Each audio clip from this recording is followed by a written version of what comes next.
কোচের কথা শিরোধার্য, এটাই যেন মূল মন্ত্র ব্রাজিলিয়ান ফুটবলারদের কাছে। বিশ্বকাপ বাছাই পর্বে টানা 2 জয়ে যখন একটু ভালো সময়ের দিকে এগোচ্ছিল সেলেসাওরা, তখনই হোঁচট দরিবালের এক কথায়। ম্যাচের আগে প্রেস কনফারেন্সে তিনি বলেছিলেন, ছোট বা বড় দলের মধ্যে এখন আর তেমন কোনো পার্থক্য দেখেন না দরিবাল। আর এ কথাতেই যেন বদলে গেল হলুদ শিবির।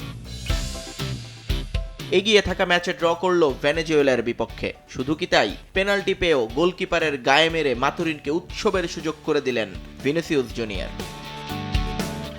ম্যাচের শুরুর দৃশ্যটা অবশ্য এতটা বেগতিক ছিল না ব্রাজিলের জন্য। সফরকারীদের আক্রমণাত্মক ফুটবলে মাতুরিনের মনুমেন্টাল স্টেডিয়াম ছিল বেশ বিপাকে। 9 মিনিটের সময়ই এগিয়ে যেতে পারত দরিবাল বাহিনী, কিন্তু ভিনির দেয়া বলটাকে বাইরে মেরে রাফিনিয়া বুঝিয়ে দেন রিয়ালের অ্যাসিস্ট থেকে গোল করতে চান না বার্সেলোনা স্টার। এরপর 22 মিনিটে নিজেই এগিয়ে আসেন ভিনিসিয়াস।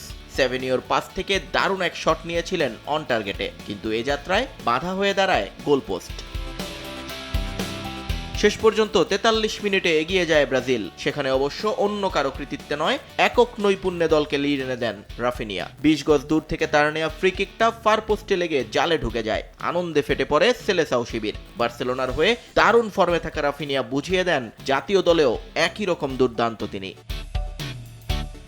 তবে সেই লিড বেশিক্ষণ ধরে রাখতে পারেনি ব্রাজিল। বিরতি থেকে ফিরেই স্বাগতিকদের সমতায় ফেরান তেলাস্কো সেগোভিয়া। সেভেরিনোর কাটব্যাক থেকে বল পেয়ে দারুণ মুন্সিয়ানায় বল জালে পাঠান এই ফরওয়ার্ড। হাফ ছেড়ে বাঁচে মাতুরিন।